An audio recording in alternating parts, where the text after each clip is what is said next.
The Bank of Ghana has revoked the licenses of 386 insolvent microfinance and microcredit companies in the latest phase of the cleanup of the sector, which has already seen the takeover of 7 banks. The list includes 192 microfinance companies whose licenses have been revoked. Another 155 insolvent companies that are not operational have also had their licenses revoked. The central bank, in a press release Friday, also announced it has revoked the licenses of 29 insolvent microcredit companies. BOG explained that regarding the microfinance companies, it took the action pursuant to Section 123, that's Section 1 of the Banks and Specialized Deposit Taking Institutions Act 2016, Act 930, which requires the central bank to revoke the license of a bank or specialized deposit taking institution where it determines that the institution is insolvent or is likely to become insolvent within the next 60 days.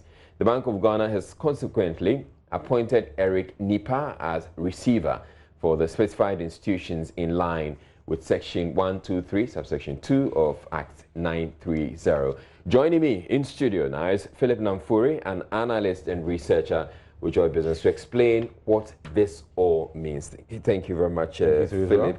Now, I first want you to take us through the list of affected companies. Okay, so looking at the list, Bank of Ghana broke it down into microfinance institutions. They come under Tier 2, and then the microcredits that come under Tier 3. So I'm sure we've put them together to make it simple for our viewers and listeners. First one, we have Allied Wealth Money Lending Limited, Bennett Money Lending Limited, Bremco Money Lending Company Limited, Calmad Money Lending Company Limited, Catamount Finance Money Lending Limited, Citizens Money Lending Limited, Divine Announcement Money Lending Limited. We also have Great Africa Money Lending Limited. We have Hatmag Money Lending Limited, Hobens Money Lending Limited, Index Money Lending Limited, KAF Investment Money Lending Limited, KBN Money Lending Limited, KYC Money Lending Limited, Makotli, very important name there, Money Lending Limited, NNJ Money Lending Limited, Obrapa Money Lending Limited. So you see that the list goes on and on. And the reason why there's money lending added is because they're the microcredit ones. Right. Next one's one-to-one money lending services, Limited Orbit Money Lending Company Limited, Pitsy Ways Money Lenders Limited, PMAG Investments Money Lending Services Limited, SAT Finance Money Lending Limited, Shamar Capital Money Lending Limited, SNJ Money Lending Limited, Unifocus Money Lending Limited, Zeta Money Lending Limited. And it turns out that there are several notable ones also amongst the list that was released by the Bank of Ghana.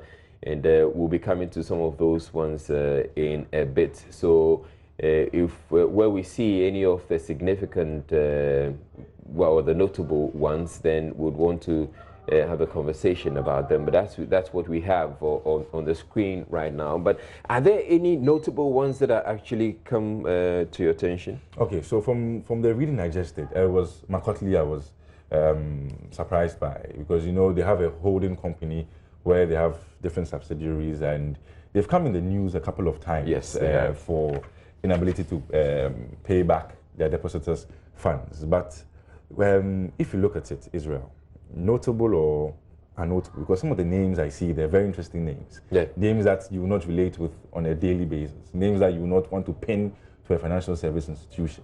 But it just goes back to the genesis of this issue, where Bank of Ghana saw the importance of microfinance institutions. There was a lax licensing regime for these institutions. And then all of a sudden, this ballooned out of control, or it spiraled out of control. How many do we have at the moment? Okay, so right now, if you look at it, they've revoked in total almost 400. But previously, I'll start from the beginning. Previously, we had over 500. There was some cleanup. We brought it down to about 483, if I'm right. Now we've cut it down again to north of 190 companies. And one will ask the question, is it still a lot for microfinance, or is it the right number? Because with the 400s and 500s, Bank of Ghana was so overwhelmed by the numbers that it had to create another department. Just the other financial services. Scrutinize and supervise their work. And even with that, there were still problems. All right. Philip, now one of the questions most customers, I'm sure, watching us right now would want to know is, are the investments safe, or are the deposits safe? And are they going to have access to them, as happened in the case of the banks? Okay, so with this, Bank of Ghana takes any action with the depositors in mind. They are the important part of the financial institutions. So everything they do will be to ensure that if you had money in these institutions, after a process of verification is conducted, then you are made whole. So you may have access to your funds, but let's bear in mind that with the banking sector one, if you remember from the receivership process, it wasn't immediate. You're not going to get your funds immediately. You know, we had GCB taking over the Capital Bank in UT. So when you walk into a bank of GCB as a former UT Capital customer, you should be able to have access to your funds. But with this, we don't see anything of a purchase and assumption or microfinance institutions going under others. They have not been taking over. Exactly. So I'm sure their assets are going to be liquidated, the ones that have had the licenses revoked or declared insolvent.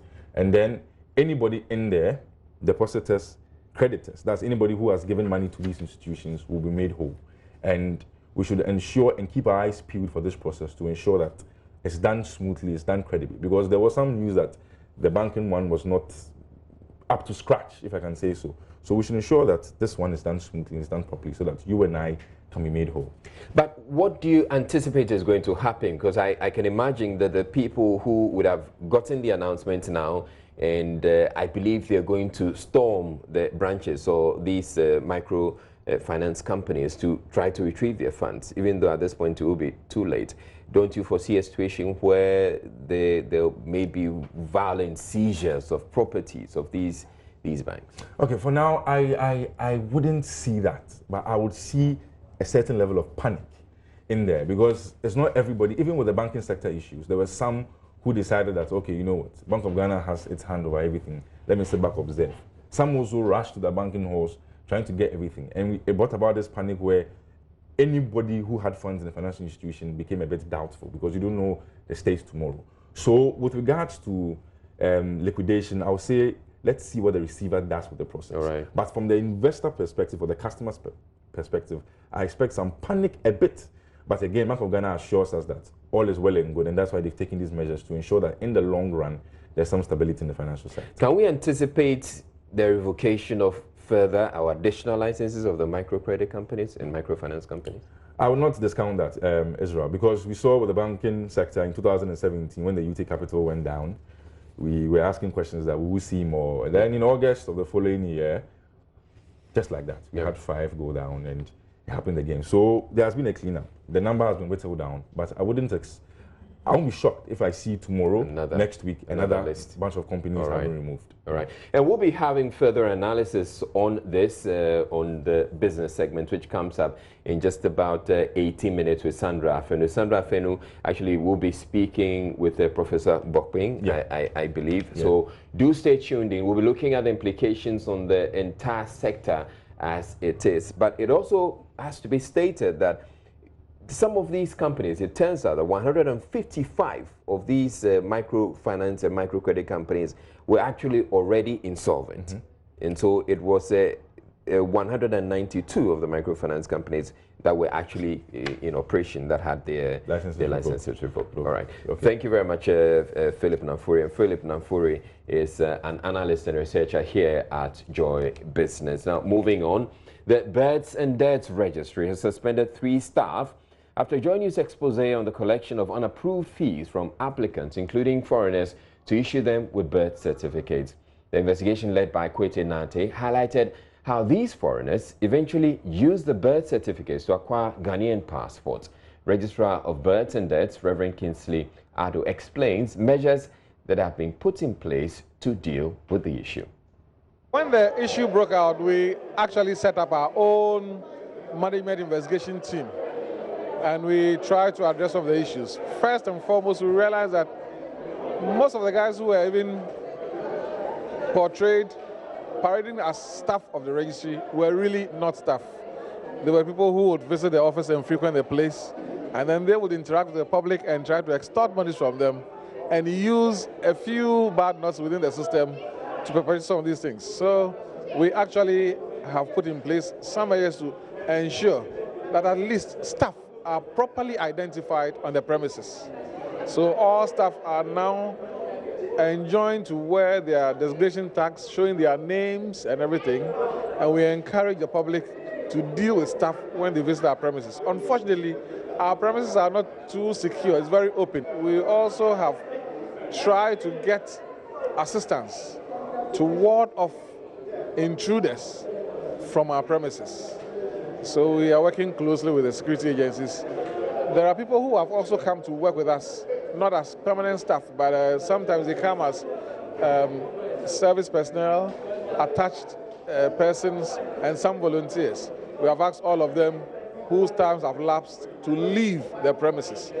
The issues that came up about unauthorized charges and things, we have also sent our internal audit team round, and they are actually doing some investigations for us. But I want to assure the public that we have displayed conspicuously on our premises the services we provide and the fees that go with these charges.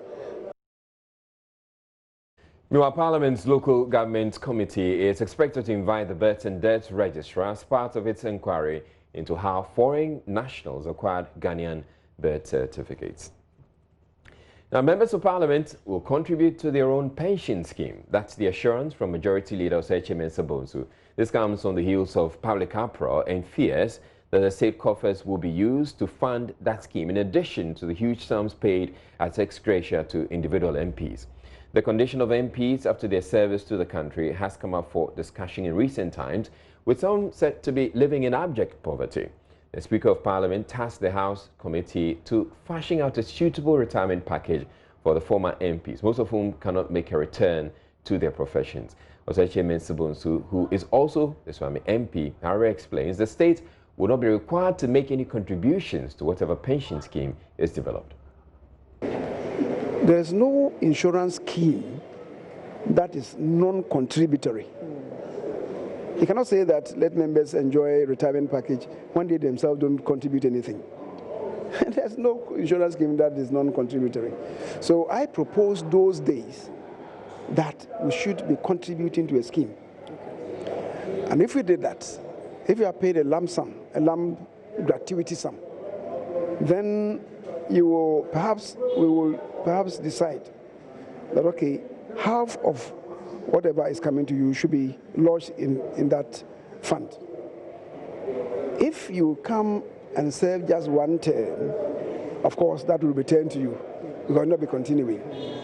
If you did 2 terms, you would have paid 2 times, and you exit, then we can decide on percentages to pay.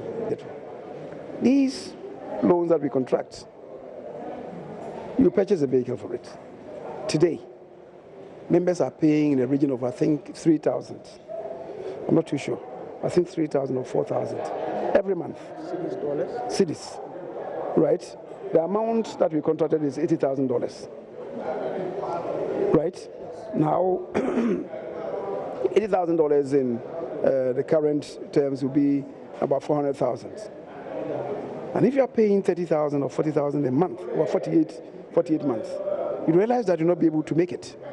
So usually the gratuity, we take a portion of it to settle it, the outstanding. People don't know. So a member, come again. I'm asking, is it compulsory to drive V8? Because, I mean, you can drive a saloon car. As I said, there's question. Listen. Living a luxurious life at your own expense. Listen. The first parliament, 1993 to 1996, they were giving money to buy second-hand vehicles.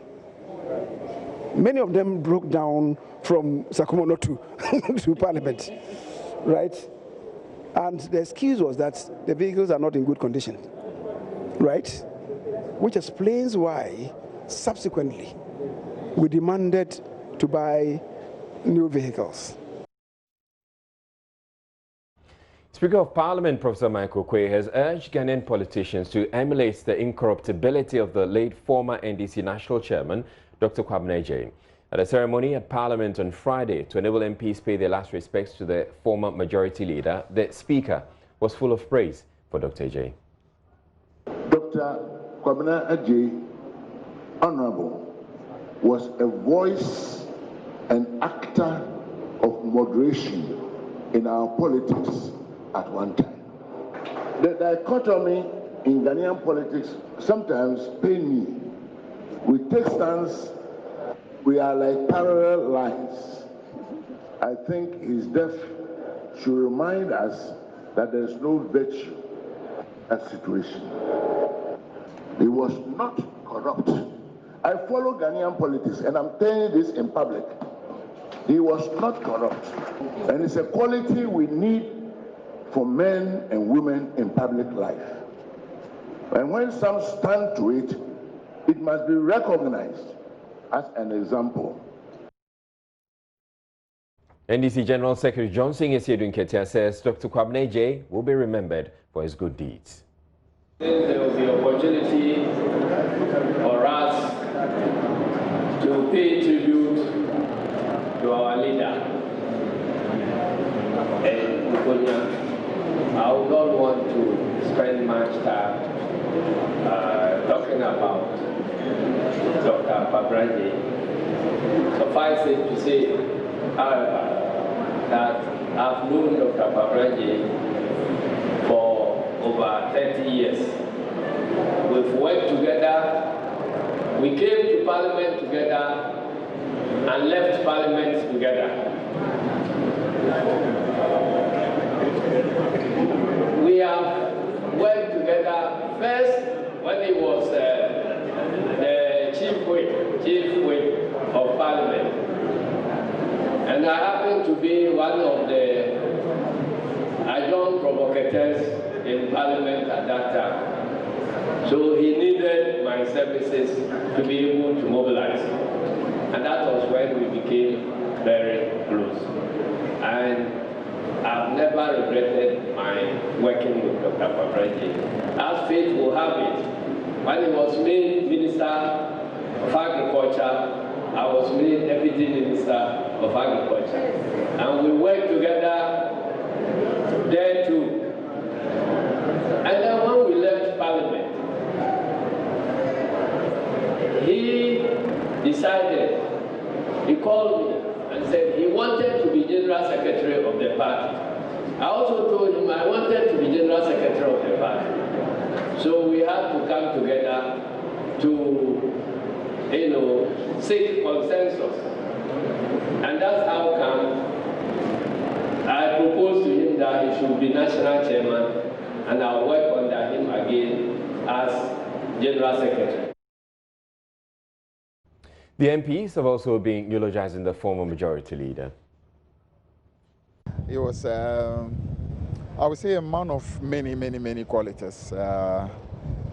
He was a fighter, he's a philosopher, he's a psychologist, a sociologist.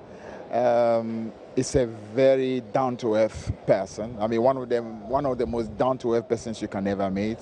He was a funny man to the levels you can believe. I mean, this is somebody who literally can crack you up for hours non-stop.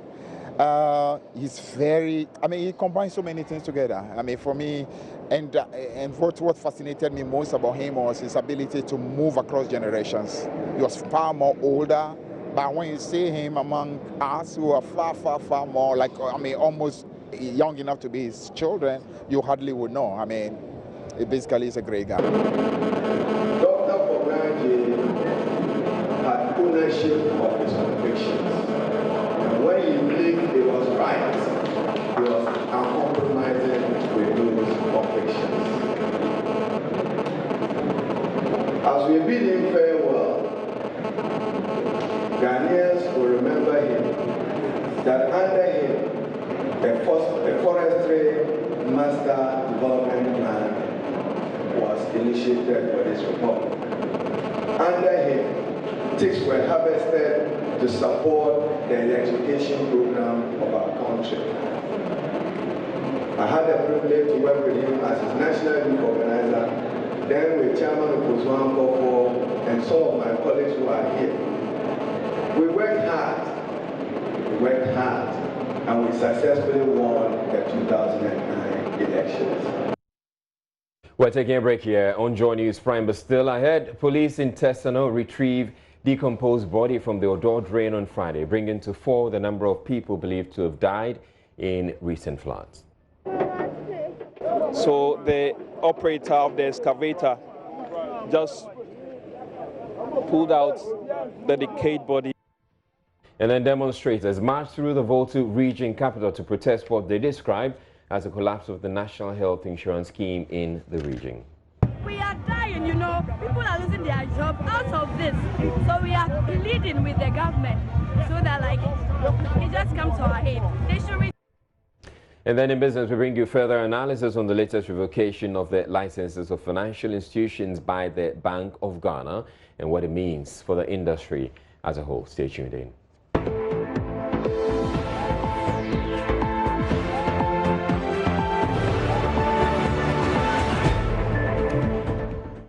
The National Disaster Management Organization has in the last 24 hours had to revise the number of casualties following Wednesday's downpour in Accra after one body was retrieved from the Odo drain on Friday.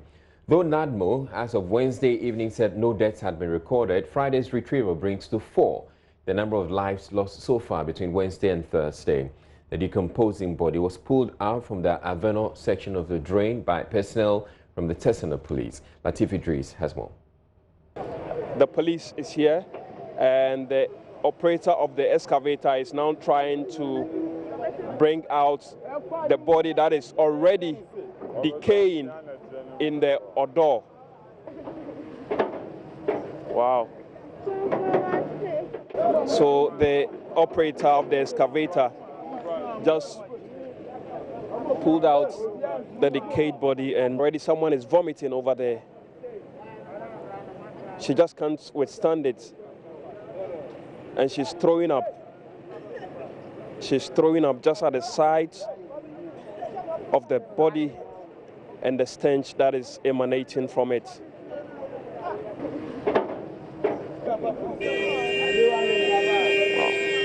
The police, crime officer of the Tessano police station and other officers have come in.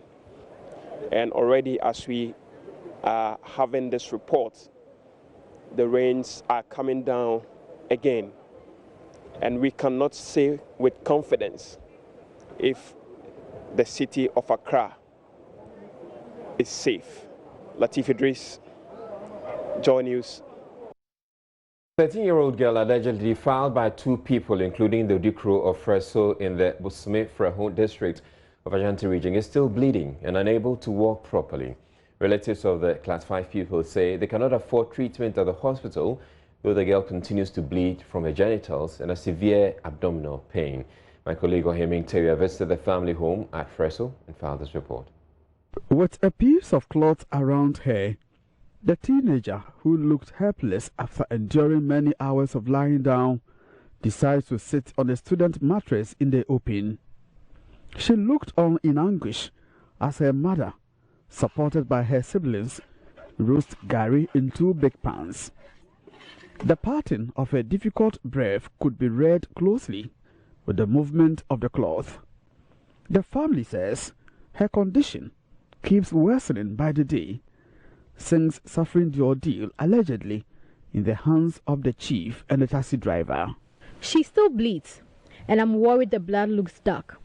When I examined her private part, I realized all is not well.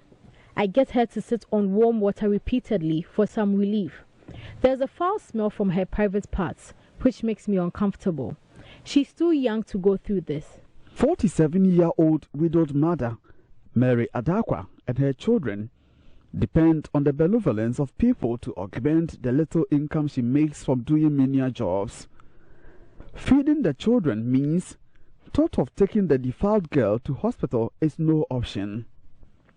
She faces the challenge of raising money for dental age estimation examination to prove the girl's age, which has become contentious at the Bekwai District Court. Madam Adakwa, who broke down during the interview, blames the family's predicament on the demise of her husband.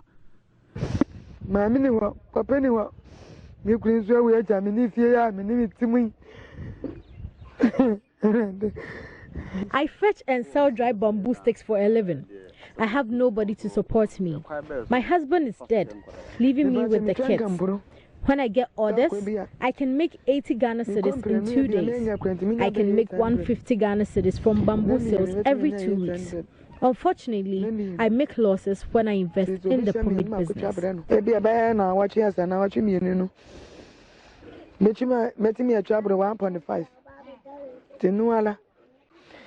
Meanwhile, police at Bekwai continue the search for the second suspect, identified as Kofi Inspector, who is at large.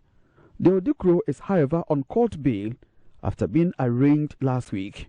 From Freso in the Ashanti region for JoyNews, Ohiminteria reporting. The Coalition of Healthcare Delivery Monitors on Friday staged a demonstration in Ho to press home their demand for better healthcare delivery. There are about 300 protesters, despite rainfall in the capital, marched through the principal street of the Volta regional capital to register their displeasure at what they describe as the collapse of the National Health Insurance Scheme in the region. Fred Kwame Asari has more on the following report. The demonstrators marched from Ho Pojik through Ahoy Runabout, Dome, Ho Central Market, through Asogli Street before ending at the Fojo Park behind the Civic Center. They marched through the rain, chanting, "Nia Kulo," meaning "we are dying." They were led by some Volta regional and national executives of the National Democratic Congress. Their placards read, "Nana, we are dying. NHIS is not working. Nana, pay the NHIS claim on time. We now pay for drugs covered by the NHIS. Ghana is suffering. Pregnant women are locked up in hospitals for non-payment of illegal fees, among others." A leading member of the pressure group, Precious Agbenya, asked government to deliver on its 2016 campaign promise on healthcare. For the past 6 months now, the health insurance authorities are not paying the hospital facilities, and it is making it very difficult for our brothers and sisters to go to the hospital to take care of their health. And getting to know all these things, we were told in 2016 by the MPP government that when they come to power, they'll make sure that they improve the health insurance. But as we speak now, things are worse. So we are pleading with the government to do something about this health insurance issue. If not, our brothers and sisters who are living in the villages might end up losing their lives. So we are pleading and calling on the government to do something as early as possible. Some demonstrators claim they are made to pay for services though they are active NHIS card bearers. We are dying, you know. People are losing their job out of this. So we are pleading with the government so that it just comes to our aid. They should restore these things and we stop suffering, you know. Now when you get to the hospital, even to pay for your hospital, let's say a doctor, consultation fee, yeah. We always pay for it. I had a little accident and went to the Volta Regional Hospital. Though I am an active card-bearing member, I had to pay for my medication. We are dying.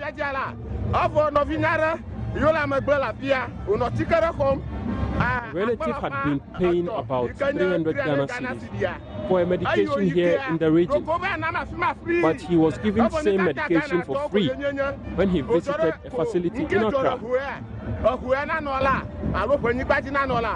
The Volta Regional Secretary of the National Democratic Congress, James Gunu, explained why the opposition endorsed and participated in the Nia Kukum demo.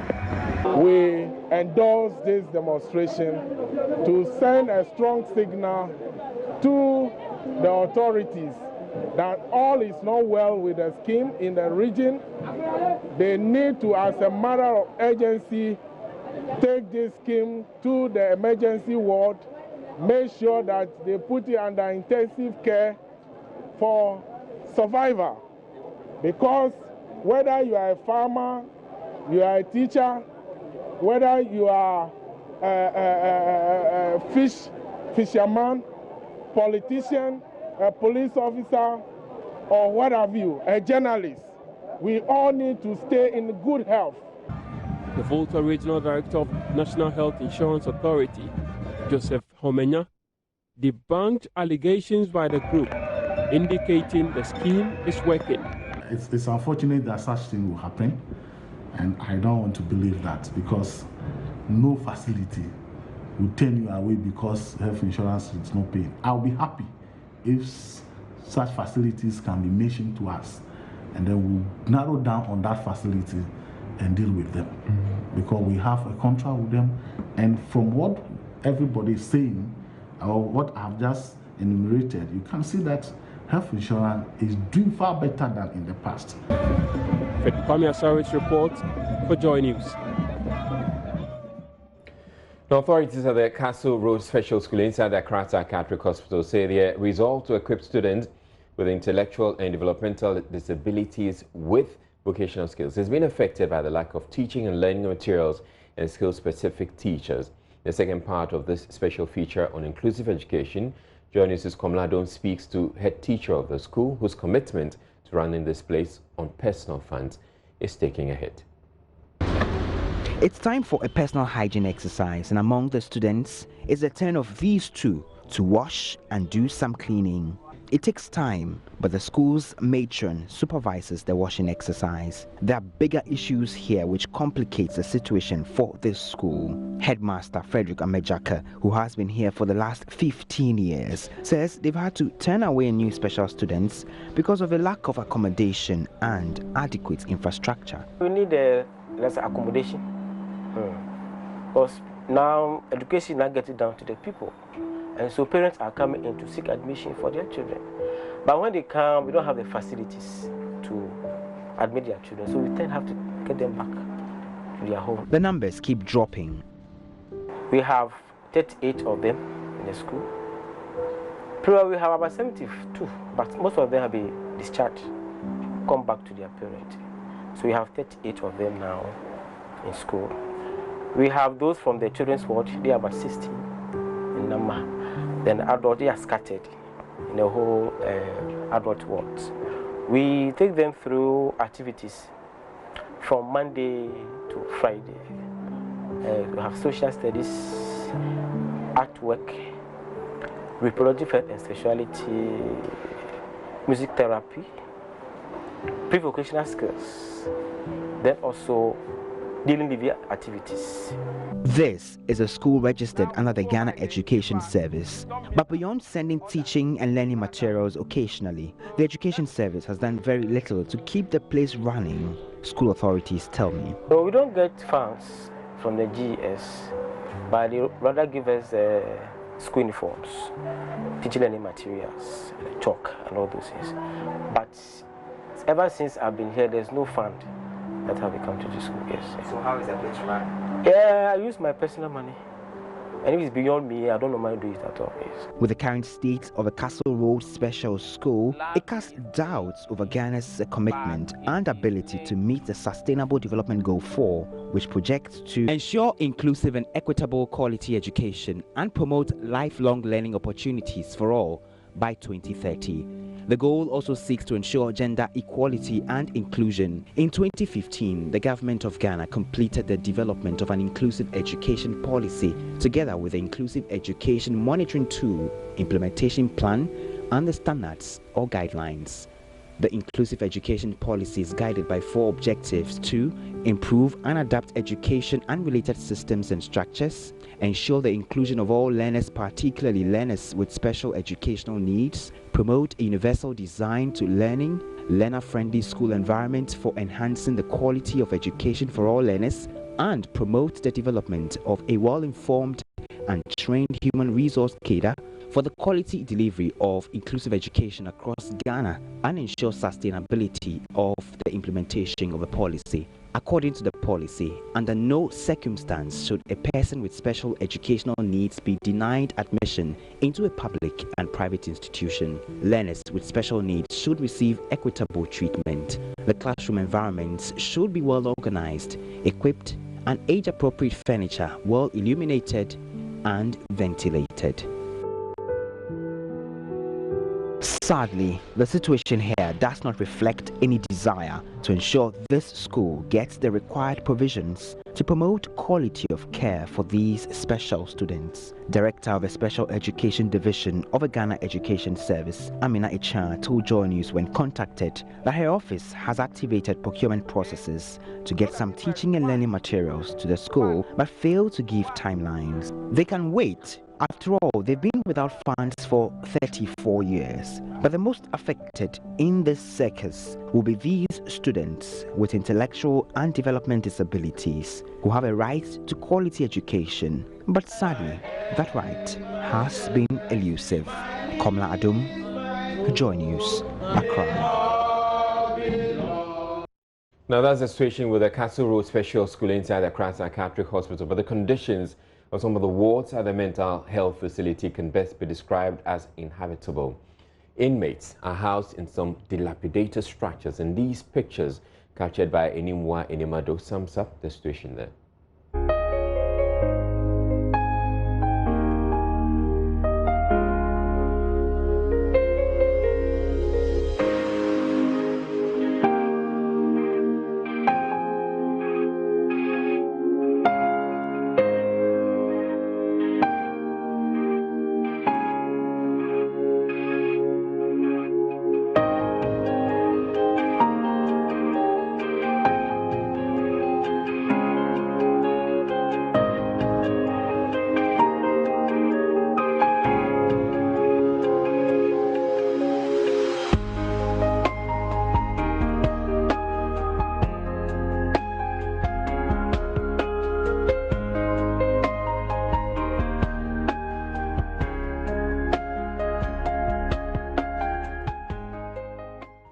Now here's a member of the Public Relations Unit of the hospital, Emmanuel Abaji, on the Super Morning Show, speaking about how dire the situation is at the hospital. He says they have to go literally begging organizations for food donations to keep the place running.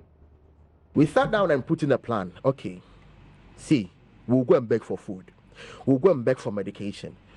Anything that can make us move, we will go and beg.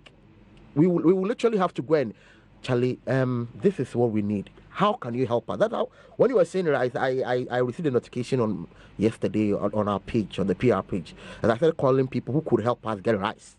Because the amount of money that goes into rice, I mean, we can't, in our local part, we won't. So we would have to literally go and beg.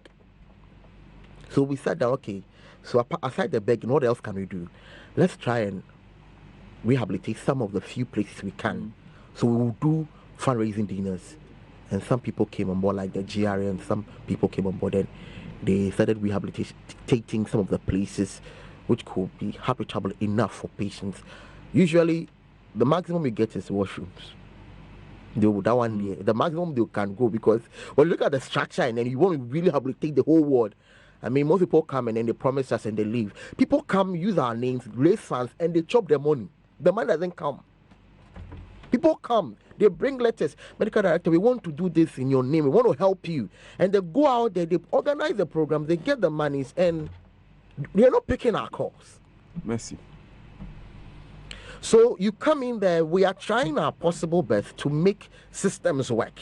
In that, for the little training, I say little training because avenues for workshops and psychiatric nurses are not often available, as even medical doctors. We are few. How many people want to do psychiatric nursing? Consider the situation we have. We have only 3 psychiatric hospitals, only located downside here, none up there. Look at the risk involved. Who wants to go in there? Nobody wants to. And I'm Israel. You have a good night.